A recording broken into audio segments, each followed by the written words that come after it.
Hey true believers, this is Dr. T and welcome to my comic book channel. Today, we're going to take a look at 26 books that I'm sending off to EROD212 for pressing. Stay tuned.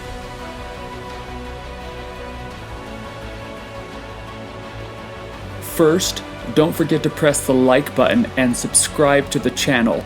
And if you're really enjoying today's content, press that notification bell. So I'm going to quickly go through the 26 books I'm sending off. I've never had books pressed before. This is the first time.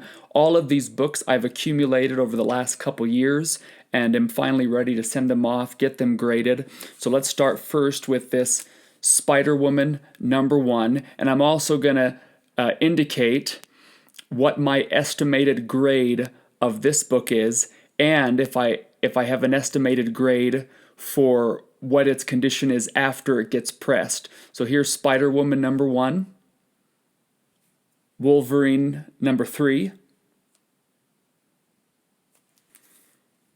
X-Men 213, X-Men 221, first appearance of Mr. Sinister, and Fantastic Four 353, the first appearance of Mobius M. Mobius of the Time Variance Authority. Here we have Marvel Universe Live #1, and most of you have probably never seen this book before. In 2014, they had this touring show that went around to various cities in the United States, and in February of 2014, I took at the time our 3-year-old son to this show. I went through about a stack of probably 30, 40 copies, and this was the best one that I could find. So this is being graded and pressed out of sentimental value, having gone to that show with the oldest of our 4 children. Here's Moon Knight #1 that I essentially graded in an earlier video. Here is Carnage USA #1. Here is also Carnage USA #1, but the second printing variant. Here's Carnage USA #2. Carnage USA #3. Carnage USA #4. And I bought all of these Carnage books off the shelf at a local comic shop when they came out several years ago. Here's Carnage USA #5. And with every one of these books, I carefully went through them, put it under light, got my cell phone light out, and went through front cover, back cover, flipped through the interiors to really determine the accurate grade. I don't want to be wasting my time or my money sending these to get pressed and graded and they not be worth it. So all of these were carefully looked at, and in several months we'll see what they end up. So here is X-Men 109, first appearance of Weapon Alpha, who later becomes the leader of Alpha Flight, and X-Men 120 in their cameo appearance, and then their full appearance in X-Men 121. Great Chris Claremont stories here. Here is Action Comics #9, first appearance of Calvin Ellis, Superman of Earth 23. Story and art by Grant Morrison and Gene Ha. Thought I should send this in. I just had this in one of my boxes from collecting these when the New 52 first originated, and I pulled it out. I said, "Here it is. I'm going to send this in." Here is a pretty hard one to find. X-Men #1, but a 20th anniversary edition reprint of that Chris Claremont and Jim Lee run starting in 1991.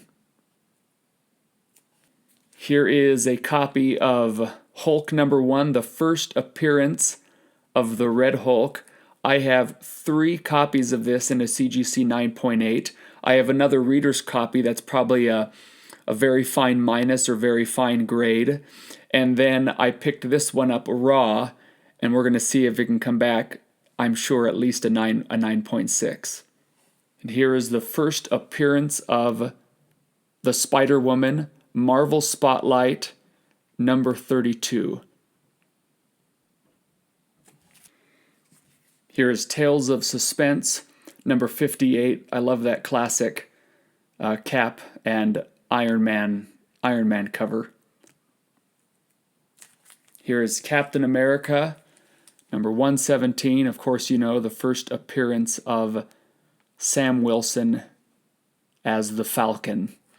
And I picked this book up probably almost between 2 or 3 years ago. I wasn't specking on the book. I just wanted the first appearance of Sam Wilson, and come to find out they were later releasing the show, so this book has really increased in value. I think I bought this thing for $200, and this is something that's going to... Most of these books, if not all of them, are staying in my personal collection. So I wasn't specking on any of this stuff. It's just stuff that I liked, stuff that I enjoyed, and wanted to have in my PC. Here's X-Men number 101, first appearance of the Phoenix. Love that cover with her coming out of the water. What a great, great cover. And a great story. Again, I didn't spec on this book either. This is something I've always liked Hercules, and I thought I saw this at a local comic shop while my family and I we lived in Tallahassee, Florida for 3 years. There was a local comic shop there. I saw it on the shelf, picked this up for $75. The first appearance of Hercules in Journey into Mystery Annual number 1.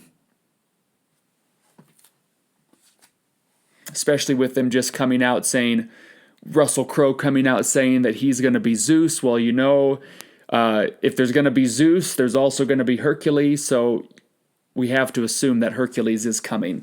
But again, that's a book for the PC. And here's a random book amidst all of these. This is Deadpool number 1 from 2013. Thought I would just get this pressed. It's possibly a 9.8, more likely a 9.6 though. It has some printing smudges right there.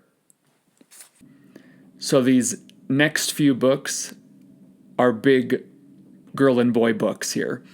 And the first two I'm going to show you, they were at my parents' house for years. And honestly, I completely forgot about them. And 6 months ago, when we were down in Southern California visiting them, I was flipping through some of the comic boxes that were still there that I have with me now. They had been there for years, but I finally have them with me.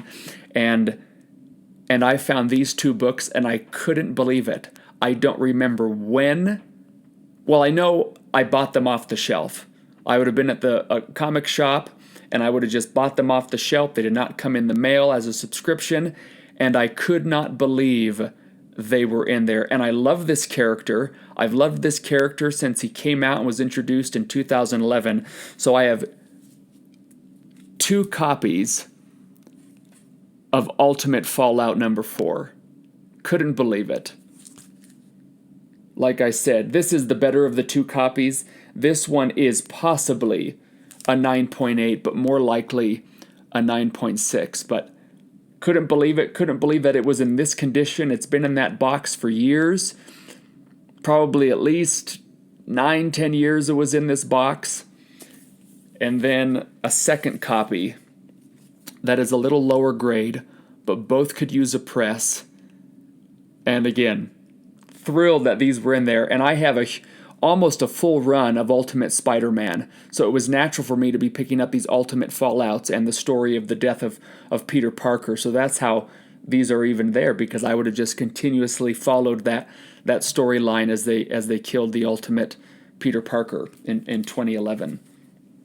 And then here's one, Teenage Mutant Ninja Turtles number 1, third print, not first or second print, third print. And according to the Overstreet Price Guide, this had 35,000 copies, still a low print run. That's why it's still so valuable and hard to come by. But I bought this at that local comic shop in Tallahassee. I don't know if you can see it. I bought it for $175, and this book is worth quite a bit more than that now. And it's a very nice, crispy book, but it does need a press, and that's probably going to bump it up a grade, maybe 2. We'll see what happens. And inside of the book, because I flipped through all of these pages, it was a real thrill to flip through it. I even read through most of it with my 2 oldest children, my 2 sons. And here, as you turn the pages on the inside, there are little tiny tears on several pages in this book. Just tiny, probably 1/8 inch tears. And I don't know what that's going to do to the book. If you do know, leave a comment below. But this thing is a sharp copy. The corners are nice. The back side, the back edge does need a press, and there are some pressable defects along the spine here, and then again on the back. But an extremely nice copy of this book to go with some Ninja Turtle action figures that I have. So that's all for this video, and remember, comics for life.